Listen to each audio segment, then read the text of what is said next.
I'm Jamie Cooper. I'm a father of a 21-year-old son. Charlie is I'm incredibly proud of him. He's a really hardworking, enthusiastic young man who is really good at motivating other people and getting the most out of other people, and he achieves a lot in the things that he does. He was tackling a course that was pretty hard for him because he didn't have a lot of the prerequisites that you would normally have. And he was really doing his best, but it was difficult, and he didn't like to admit the fact that he wasn't going well like he wanted to. So he's a guy who likes to achieve well when he all the time really, and gets really disappointed if he can't. During his year after school, he travelled in Africa and volunteered as a teacher, and during that time, one of the boys he was looking after died, and others had major troubles. So that was quite a big emotional impact for a young bloke. And then when he came back, he went to university, had to go interstate because it was a high pressure course, hard to get into, and moved interstate up to Queensland. And during that time was when his mental health troubles began. We were in a position of not knowing really anything about what was happening because we were in Melbourne and our normal lives were going on. And we wouldn't have known that he was having the troubles that he did, except for the fact that he luckily confided in his sister. He's got an older sister who they get on pretty well. They've looked after each other a lot. And luckily, he let her know that he was having a lot of trouble. And I thought that anyone at uni who's having trouble, well, the first thing you do is go to the health service at the uni, and they'll sort things out. So Charlie tried that, and that was useless because there was a 2 or 3 week wait, and he needed help. Things had got pretty bad, and he needed help that day, really, or soon.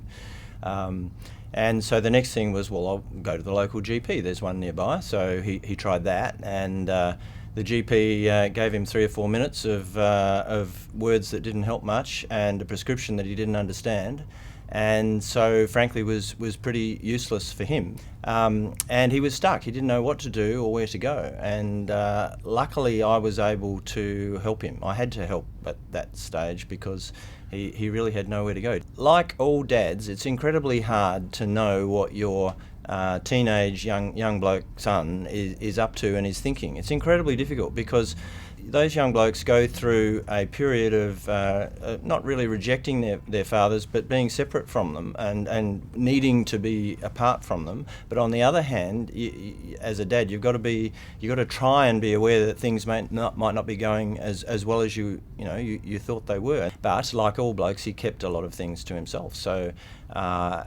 And dads need to somehow figure out or somehow be aware, even when they get home from work, they're tired, they're worn out. The last thing I want to think about is their irritating son who's perhaps deliberately trying to be frustrating as often they are. The last thing they want is to be trying to figure out that there is an issue here that they might need to help with.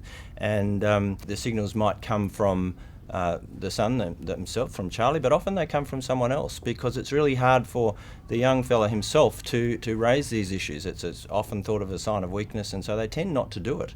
So you've got to be aware that it could come from a sister or another sibling, or even an uncle who the young bloke trusts. It might come from any of those people, but if there's a suggestion that there's troubles there, for God's sake, take it seriously, because a lot of Charlie's stories is a good one. It turned out well, but many of them don't turn out well. What could we have done differently? I guess I could have. There's a lot of things I could have done, but I'm just a dad, and mostly blokes don't listen to their dads much. So it doesn't really matter what I would have suggested the year before, for example, because he's on his own track and he's going to do what he wants to do. We're all like that. We all like to think we have significant. Not power, but significant great thoughts over our children, but by the time they're 17, 18, 19, we don't really. They're independent young adults, and they're going to do what they want to do anyway. The hard thing for young blokes who are in trouble is letting anybody know at all, and not internalising it all to themselves and feeling that no one can help, because people can help, but it's a matter of making that break and starting to talk to someone, anybody.